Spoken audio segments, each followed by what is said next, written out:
Assalamualaikum warahmatullahi wabarakatuh. Hari ini kita akan belajar bersama mengenai kisah Nabi Muhammad. Oh iya, kemarin sudah didengerin belum video yang sebelumnya? Hari ini lanjutan video kemarin ya. Simak baik-baik.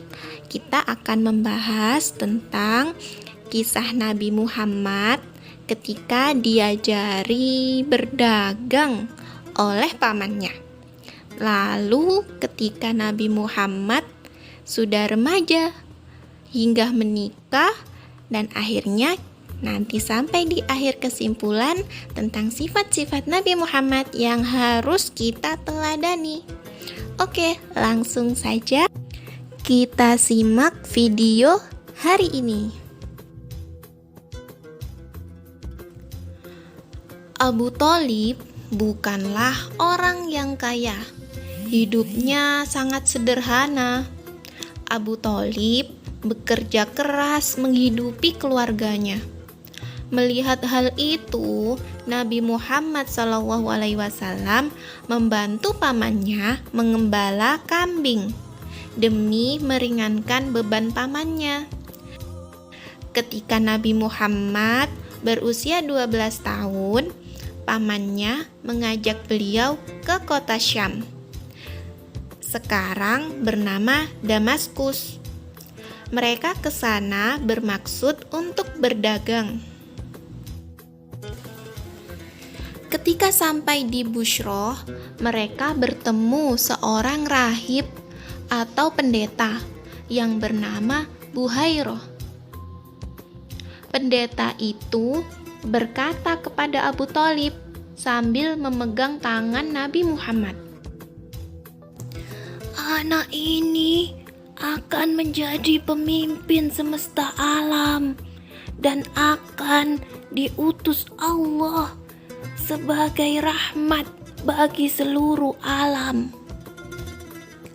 Ternyata pendeta tersebut mampu melihat tanda-tanda kenabian yang ada dalam diri Nabi Muhammad, sehingga pendeta tersebut menasehati Abu Thalib agar berhati-hati ketika mengasuh Nabi Muhammad.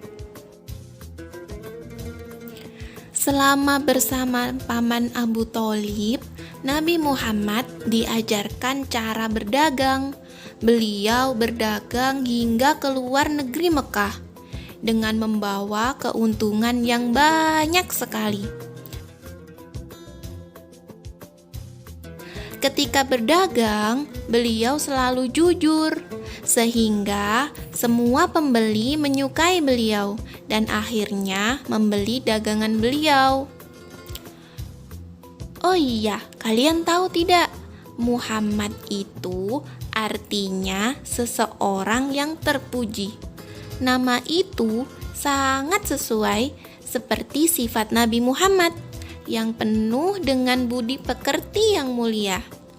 Beliau juga bertanggung jawab dan dapat dipercaya. Nabi Muhammad juga mendapatkan gelar Al-Amin. Al-Amin artinya orang yang dipercaya, sebab beliau berhasil menyelesaikan perselisihan antara pemuka-pemuka Quraisy ketika meletakkan Hajar Aswad di Ka'bah. Itulah kehebatan Nabi. Selain beliau memiliki sifat yang terpuji, beliau juga pandai dalam berdagang. Kehebatan Nabi dalam berdagang juga membuat Khadijah, seorang saudagar kaya, tertarik dan menawarkan kerjasama dengan Nabi Muhammad. Akhirnya Khadijah mempercayakan dagangannya dibawa oleh Nabi Muhammad untuk dijual ke kota Syam bersama dengan Maisarah, hamba sahaya Khadijah. Sesampainya di kota Syam, masyarakat kota Syam berebut membeli dagangan Nabi Muhammad. sehingga Nabi Muhammad mendapatkan keuntungan yang sangat banyak. Karena kejujuran Nabi, Khadijah akhirnya jatuh hati pada Nabi Muhammad. Hingga keduanya pun menikah. Ketika itu Nabi Muhammad berusia 25 tahun, sedangkan Khadijah berumur 40 tahun. Mereka dianugerahi 6 orang anak, yaitu Qasim, Abdullah, Ruhayyah, Zainab, Ummi Kalsum, dan Fatimah. Hingga suatu hari, pada usia ke-40 tahun, Nabi Muhammad menerima wahyu pertama di Gua Hiro, dan Allah mengangkat beliau menjadi Nabi dan Rasul-Nya. Dari cerita tersebut, kita bisa mengetahui sifat dan perilaku Nabi Muhammad, di antaranya yang harus kita amalkan dalam kehidupan sehari-hari. Yang pertama, beliau tidak manja, walaupun Nabi Muhammad disayang oleh orang-orang yang mengasuhnya. Kedua, Nabi Muhammad sangat menyayangi binatang. Beliau dari kecil sudah mengembala kambing dan bersabar ketika menggembala mereka. Ketiga, Nabi Muhammad adalah anak yang mandiri. Beliau sudah terbiasa mengurus keperluannya sendiri. Keempat, Nabi Muhammad adalah orang yang jujur dan dapat dipercaya.